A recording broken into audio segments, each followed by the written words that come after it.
Hi guys! Hi mga ka-reels! Ito ang aming ulam for today! Tara! O talaga tubikin pa ako ng isa diba? So itong ulam namin is usual naman naming niluluto. Kaya lang, itong klase ng gulay na hinalo namin is bihira lang. So first, ito yung fish namin from my mom and dad. Kung napapansin nyo, halos pare-pareho lang talaga yung luto namin from my mom and dad. Kasi may certain fish lang silang pwedeng kainin.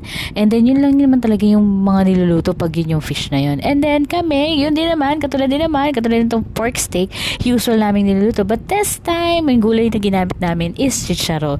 And bihira namin lutuin yan kasi medyo mahal. Di ba bay guhit ang price niyan?